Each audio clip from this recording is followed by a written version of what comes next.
Hello everyone, welcome to June. I've just noticed my dad's keys are hanging out of the door because that's safe. Anyway, it's not actually June, but I'm here for another vlog.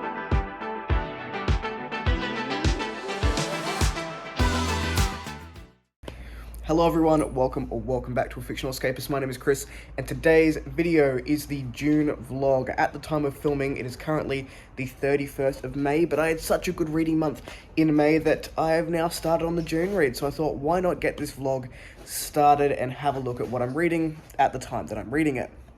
So, I finished off Dust of Dreams this morning. This is by Lillian Crow, book 1 of the Path of the Wayfinders series. I'm not sure if that's correct. I'll put the name of it down below. Super underrated. I really enjoyed it. So if you haven't checked out Lillian Crow's, only like 13 reviews on Goodreads, and criminal. It was quite good.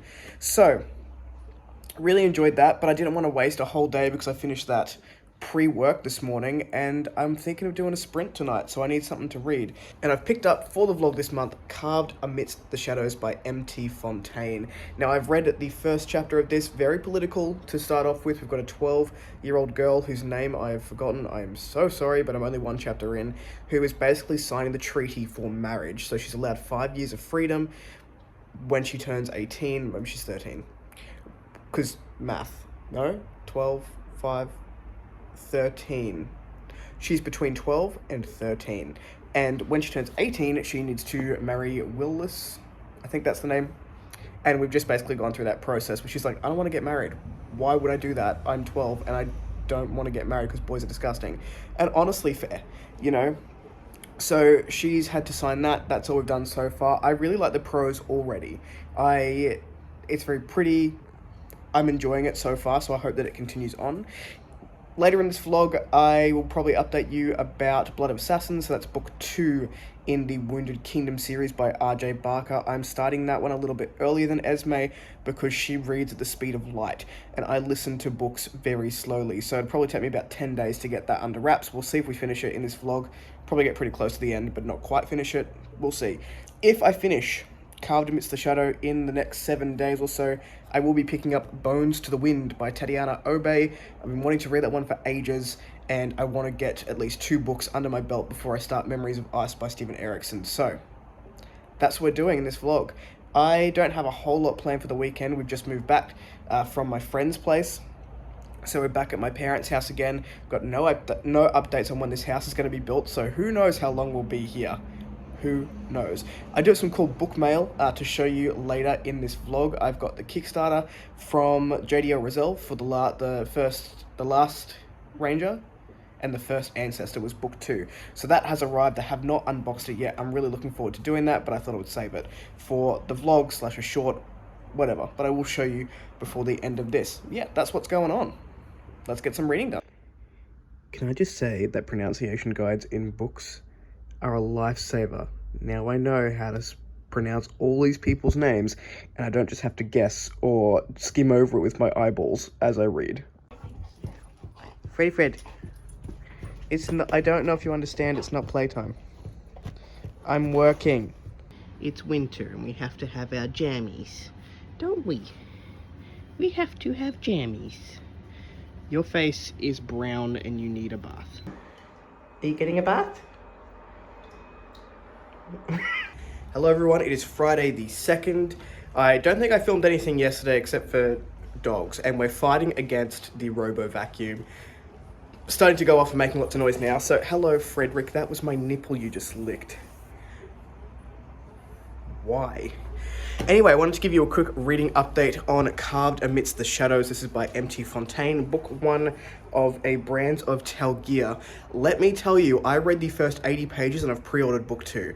This is friggin' phenomenal. If you are a political fantasy lover who doesn't mind a bit of a slow burn for the first half of the book, I'm at 160 pages now. So I plan to get to 50% today, but I'm having such a good time with political fantasy at the moment. I read Peace and Turmoil by Elliot Brooks last month. Had a wonderful time with it. Probably in my list of top books that I've ever read. And this is coming pretty close as well. So we are following 3 characters. It's a pretty dark plot. If you like religious elements and conversations about religion and power, that it can play throughout a political fantasy, this is really cool. The magic system is really cool, but anyway, our three characters, we've had a family, the Lysandras, I think it's pronounced. Names don't stick all that well, so I apologize if that's wrong.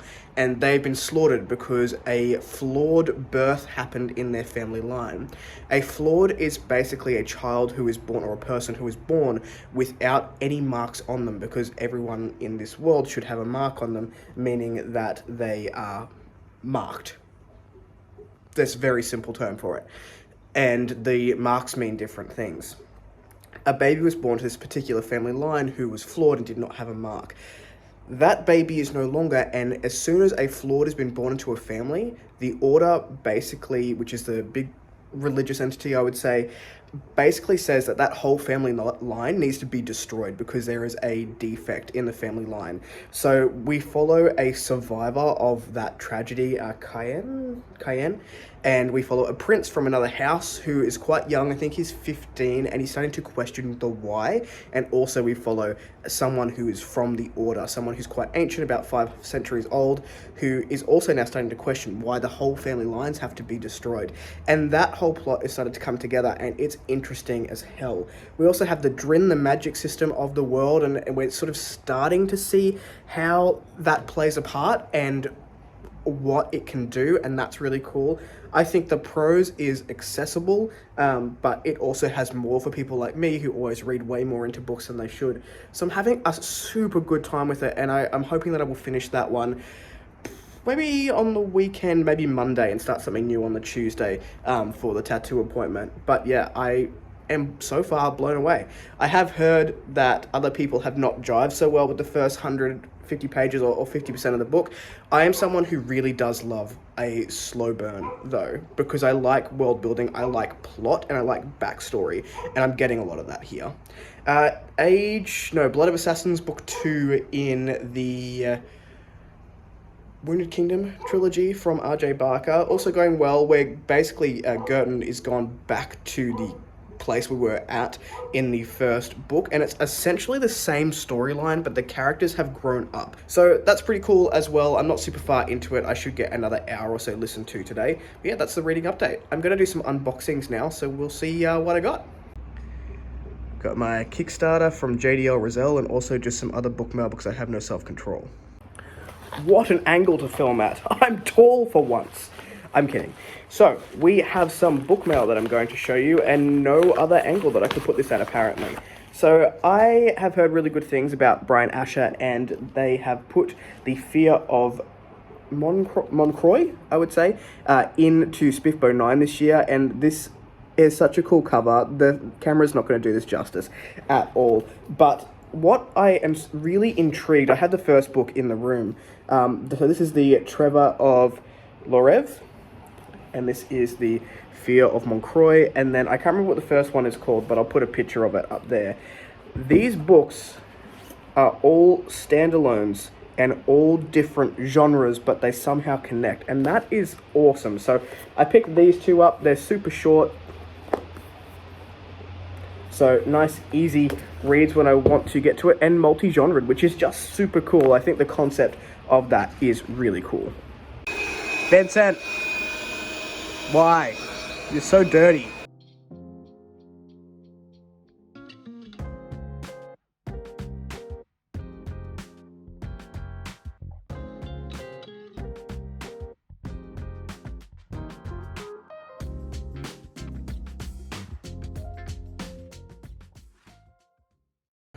Good morning, everyone. It is Monday, the 5th. I filmed next to nothing over the weekend because it wasn't entertaining for anyone.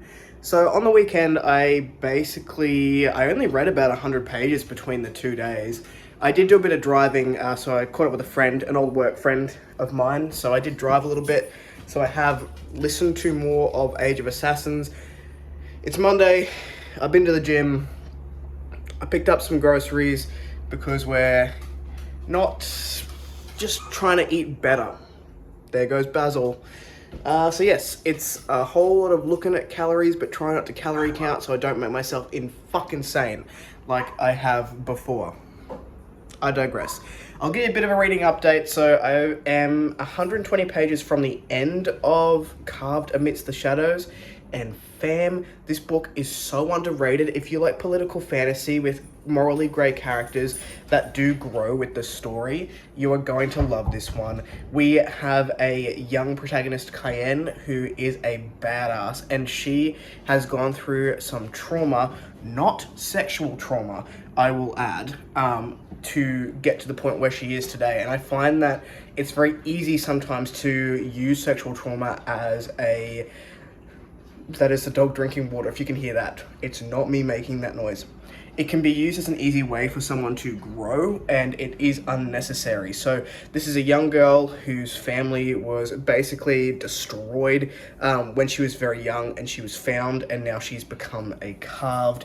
There is a rich history through the Carved and what the belief system, the Order, which is the religious entity, I would argue, that looks over everything, is quite sinister and infiltrates everything and anything, and like none of the nations are allowed to go into other nations of one of these for marked people. They're all marked by different things. Fred, why are you eating the box? Is that necessary? Dogs. They cannot go into one another's nations because they get disintegrated. It's like an electric fence on crack. They just disappear if they go into one of these other areas, and the Order is the reason that that is the case. Very controlling, but it's awesome. Like, this book is so good. I have pre-ordered book 2 already. If this keeps up throughout the series, this could be a favorite series of mine. It's definitely impressed me with book 1. And for Blood of Assassins book 2 in the Wounded Kingdom trilogy, Fred is eating a box. I'm sorry, I cannot turn him off. We've tried. It's essentially the same storyline. So we're not at Castle Mariadoc like we were in the first book, but we are following Girton with Rufra, so it's the same cast of characters, same sort of premise, but because these characters have aged up 5 years, there's a lot that's gone on in the background over the last 5 years. It's good. I don't know that I am enjoying it as much as I enjoyed the first one, but we'll see where it goes. I'm probably at 40% of it now. Anyway, today I've got work. Tomorrow I have the day off. I'm going with my best friend to go and get tattoos.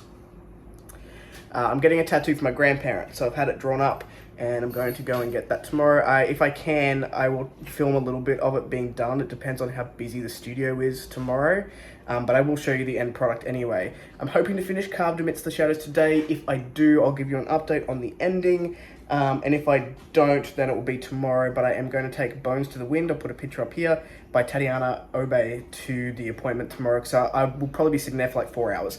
So yes, that's the update. I'm going to go eat breakfast and maybe write something because I haven't written anything in a week. I have written 4,000 words in my new whip. I'm going to try and write for half an hour now. I know it's not a huge amount between last month and this month, but hey, if I'm writing at least once a week, I want to build it up to 3 times a week. I don't care how much. I just want to do 3 sprints and build a habit. So let's see where it goes. All right, I'll catch you in the next update. Peace.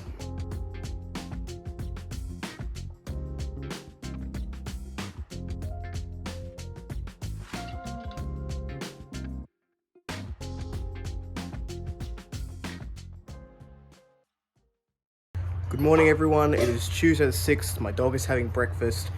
There was a scrap last night between my dog and my mum's dog, Basil, the black one that you would have seen in the bloopers. You've probably seen her before.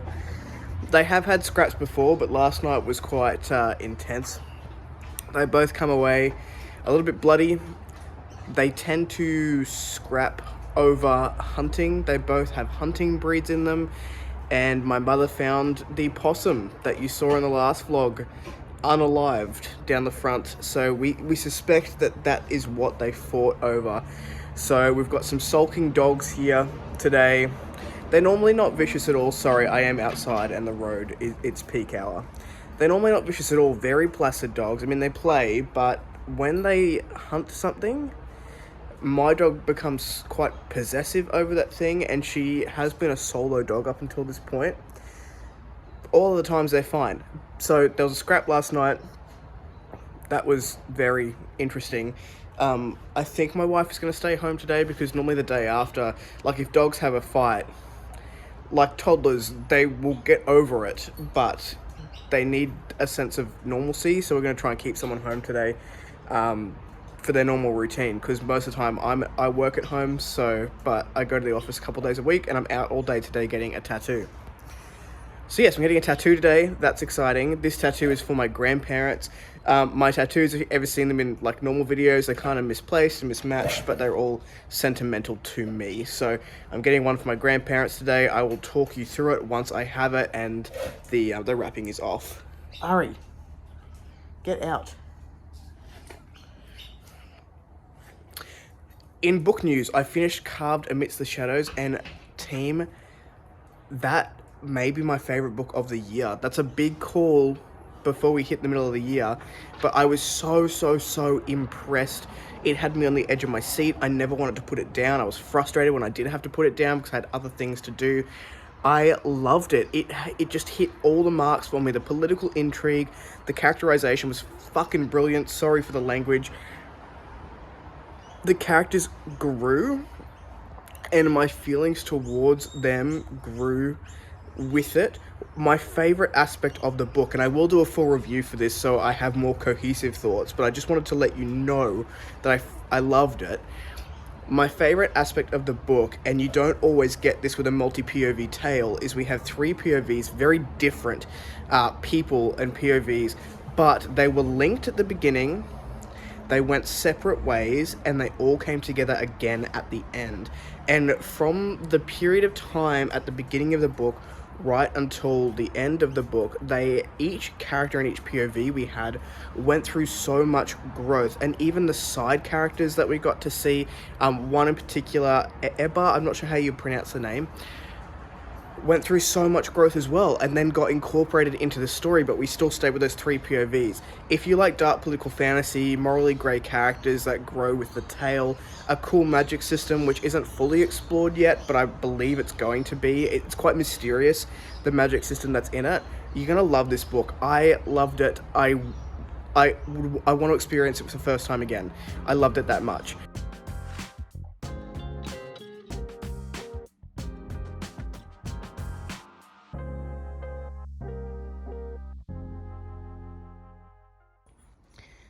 Alright team, we are a bit bumpy and a bit raised from the session today, but this is the tattoo. It is a sentimental tattoo. So this is for my grandparents who have both passed away. So my grandfather passed away 3 days before my wedding, and he is represented here by the apples. He grew up in Stanthorpe, a very cold climate, and they grew a lot of apple orchards, and he just was so obsessed with apples throughout his entire life. We all read, we liked books, so that one ties us all together, and the cup of tea is something I used to go and have with my grandma. I used to spend an hour down there. She lived quite close when she was alive, and also as a thing I made a note of doing as she entered end of life was to go and have a cup of tea and just spend that quality time, that hour with her. And it's all tied together by this vine down the bottom because they cherished their garden so very much. So that is the tattoo that I went and got today. Hello team, it is still Tuesday. I've got my book tattoo, which you just saw, there it is, from a distance. I came to show you a couple of books that I promised to show you twice already in this vlog, and I just haven't done it yet, and that is the JDL Rizal Kickstarter, which I just damaged one, considering how much I paid for it. Anyway, so I have the Kickstarter was for book 2, but I did buy book 1 as well, because you had the option of getting both. So this is the Last Ranger, so that is the hardcover, and then we've got the naked hardback, which has the Felix Ortiz artwork on the front as well. They're just beautiful books. I will likely not read from these ever. I will just continue to read the e-copies, but they are beautiful, and the artwork inside is incredible, of the Titans. If you've read this, you'll know that a part of these books are the Titans of the Titan Wilds. They're big creatures, godlike creatures, that our main character has an affiliation with, and they're really cool. So this is book 1, The Last Ranger. This artwork is absolutely incredible. There's that book a little bit closer, but the Kickstarter was for book 2, called The First Ancestor, and again, we have some incredible artwork. This camera does not do this book justice at all. And then on the naked hardback, again, we do have that printed on the naked hardback. And if you can see, if you can make it out, it looks like we've got one of these titans up in the clouds here, a bison looking thing, creature. There's like a herd of them. This one's a bit dark for you to see, but I did get those as well. I have gone on like a mini book buying spree, and I know that these all have to come in a car to Perth or get shipped to Perth when we move, but I'm sick of not buying books. It's such a first world problem. It sounds so stupid to have. The last time that I had this like need to buy books, I ended up buying a couple of books for other people, so for other YouTubers that I subscribe to that have their Amazon wish lists available. I just went ahead and bought a couple of books. I want books. I want new books. I'm having book haul withdrawals. I've got that Kickstarter. I got the Brian Asher books, which we saw earlier, and I've just bought a couple of SPF BO9 books that are on my TBR from that video that came out. I found a couple of books on there for about $50. The tattoo cost me about $200 less than I thought it was going to, so I thought, hey, $50 on books, still saving $150, not that bad, right? And just like justified my poor behavior. I also bought the Chasing Graves, whatever that trilogy is called, by Ben Galley this morning. I think that's a 2024 read for me, priority read. And it was like $1 a book on Kindle, so I got those as well. I'll put the pictures up there if you're interested. So Bones for the Wind, I have started. I got to 10%, it's about 43 pages in. I think the language is super accessible. I quite like it so far, but it's very different from things that I've read over the last couple of months, which have been pretty political based. I think this book is fairly thematic around the idea of children being their own people, and also giving when you have more, and compassion, and what that all means. Hello everyone, it is time to end this vlog. It is currently Friday the 9th, and I just haven't filmed anything the last couple of days. I'm not gonna lie, this Pride month has been kicking me in the ass, and the depression has been real for the last couple of days, and I just haven't really done a whole lot of anything but exist. But that's fine. I won't dwell on it too much. Just sometimes this month of the year kind of sucks because pride is like shoved down everyone's throats. It's really heavy at work at the moment, and it just like I'm reliving a lot of the trauma that I went through coming out as trans, and that whole 18 months of my life, which was just utter confusion and feeling a lot of guilt and shame around my existence. That is the Cliff Notes version. That's where we'll leave it. So I haven't filmed for the last couple of days, but I am here to end this vlog. I finished Card Amidst the Shadows. We have talked about that. I am about 80% into Blood of Assassins by R.J. Barker, and I've actually really liked it. I think the characterization is a lot stronger in book 2. It's very character heavy. The political and military aspects of the book have grown and got interrupted by barking dogs and had to shoo them. You can probably still hear them barking outside. Where was I? Yes, so I'm quite liking it a lot more. There's a lot more depth in book 2 than there was in book 1, and Girton has had to really grow up, and we've seen the growing up. I would say that book 1 is a coming of age story, book 2 is a coming of maturity story, and that has been quite interesting to listen to. Bones to the Wind, I'm at about 56% of the way through. I think objectively it's quite brilliant. It is not the book I would normally gravitate towards. One of the characters, Raja, is annoying as fuck. She irritates me so much, but the author has written adolescence in such a realistic way, because if one group of people on this planet annoys everyone and can't get their shit together, it is adolescence. 15, 16-year-olds going through puberty, their brains are a little bit nuts. I've done puberty twice now. I can confirm that puberty makes you insane. And it's just been captured so well. The world is so vivid and beautiful. The amount of conversations that are being had, which are so important for young people to start thinking about and accepting themselves. There's this exploration of passed down trauma, almost, from parents to children, and what that means in those children's lives going forward and how they carry those patterns. And I think it's so well executed. It's, like I said, not something I would normally gravitate towards. The writing style and the story itself is not something I would necessarily love, but I think that this author has really pulled it off, and this is an excellent new adult novel. So enjoyment wise, I would say I'm probably sitting at about 4. Like, it's good, but in terms of what it's achieved, it's probably going to be another 5-star for me. So I'm going to finish that one off hopefully the next couple of days. I just got an email from Mark Holloway to say the arc for Chaos Risen is coming in over the weekend, and I'm going to demolish that. So that's going to be a bit of fun. But anyway, that was my start of the month for June. Hopefully you're all having a good reading month and are getting some good pages in. If you like this content, give it one of those. If you want to see more of it, click subscribe at your will. I'll catch you in the next video. Ciao.